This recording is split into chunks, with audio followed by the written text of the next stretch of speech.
ఒక్కసారికి రైలులో ఎక్కితే వెనక్కి తిరిగి రావడం అసాధ్యం. రాత్రి ఉదయం పావు తక్కువ 12 విజయ్ హడావుడిగా స్టేషన్కి చేరుతున్నాడు.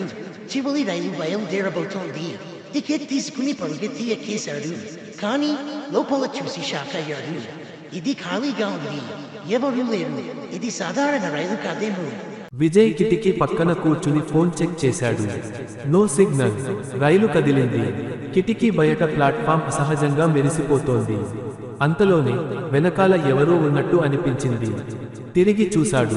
ఒక వృద్ధుడు, రైల్వే కండక్టర్. లోతైన కళ్ళతో, తెల్లని గడ్డంతో. మీరు ఇక్కడ ఉండకూడదు. ఏమిటి సార్, టికెట్ తీసుకున్నాను కదా, ఈ రైలు వెనక్కి తిరగదు. ఆ మాటలు వినగానే విజయ్ గుండెల్లో గుబులు పుట్టింది. తను టికెట్ చెక్ చేసుకునే ప్రయత్నం చేశాడు. జేబులో టికెట్ లేదు. తనకు మతిపోయినట్టయింది. తను చివరిగా ఏమి చేశాడో కూడా గుర్తు రావడం లేదు. ఇంతలోనే రైలు వేగం పెరిగింది.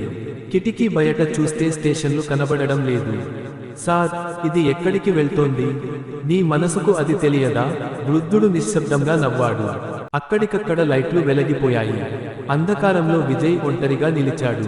అయితే ఎవరో నడుస్తున్న శబ్దం వినిపిస్తోంది. తన వెనకాల. తను మళ్ళీ ఇదే అనుభవాన్ని గతంలో చవిచూశాడు. తన గతం పూర్తిగా మసకబారిపోయింది. కానీ ఒక విషయానికి మాత్రం ఖచ్చితంగా అర్థమైంది. తను మళ్ళీ వెనక్కి వెళ్ళలేడు. ఈ కథలోని నిజం మీకు అర్థమైందా? విజయ్ నిజంగా బతికేవాడా, లేక అతను ఎప్పుడో మరణించి ఈ రైల్లోనే ఉందా? మీ అభిప్రాయాన్ని కమెంట్లో చెప్పండి. ఇలాంటి థ్రిల్లింగ్ స్టోరీస్ కోసం సబ్స్క్రైబ్ చేయండి.